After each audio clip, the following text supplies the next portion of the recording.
The envelope looked ordinary. No stamp, no sender. Just his name, written in a crooked, shaky hand. When Tom Holland opened it, he remembered who he used to be. It showed up in a dusty cardboard box marked Charity Fan Mail, 2012-2015.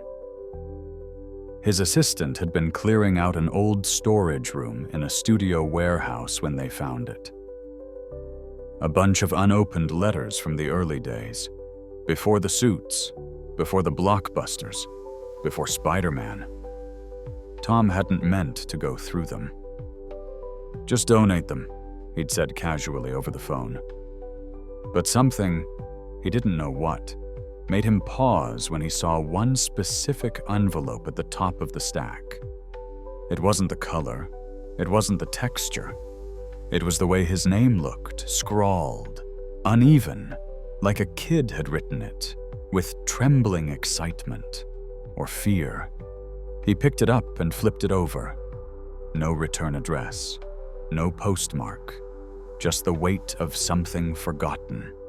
Later that night, back in his flat, Tom sat cross-legged on the couch, envelope in hand. He stared at it for a long time. His flat was quiet. Too quiet. He peeled it open carefully, like it might break apart if he moved too fast. Inside was a single piece of paper. Folded once. No lines, just a header at the top. To Tom. From Tom. He froze. A wave of cold spread across his chest. He remembered. It was a school assignment, a class exercise when he was 10. Write a letter to your future self. Most kids had doodled on theirs. Some had written jokes. He had taken it seriously, too seriously. And apparently, he had mailed it to himself. He had no memory of doing so. But there it was. His past. In his own handwriting. Waiting to be read. He unfolded it. The words were shaky, but clear. "Hi, I'm you, but smaller. I don't know how this works, but I hope you're reading this now. I don't know if we're famous or rich or tall. I hope we're nice. I hope we still laugh at Dad's bad jokes. And I hope we still dance when no one's watching." Tom smiled a little. The kind of smile that hurts behind the eyes. He hadn't danced alone in years. "Do we still have the dog? Please say we still have the dog. Do we live by the sea? Did we get the role in that movie? And do people listen when we talk? I hope we're not too busy to be sad sometimes. Mom says crying is like breathing for the heart." Tom blinked rapidly. That one hit different. He folded his arms tightly and kept reading. "If you're Spider-Man, that's awesome. But remember, I didn't want to be Spider-Man. I just wanted to be heard." "Do they really listen, Tom?" He set the paper down, leaned back, stared at the ceiling. The room didn't feel like his anymore. It felt like a museum of someone else's life.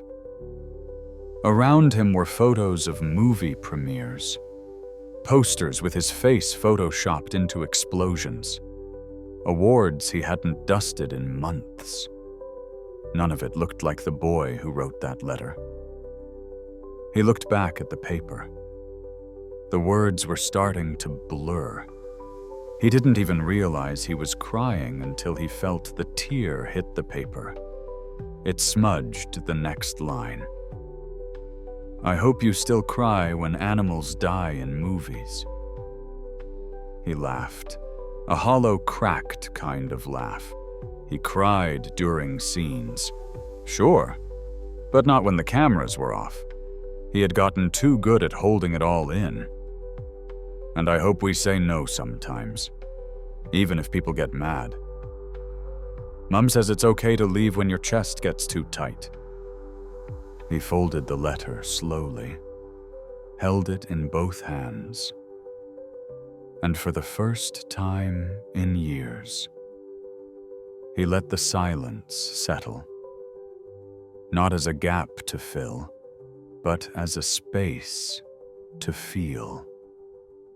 That night, he called his mum, not a text, not a voice note, an actual call. "Hey," he said. "I just wanted to hear your voice." She laughed on the other end. "That's rare." "Yeah," he whispered.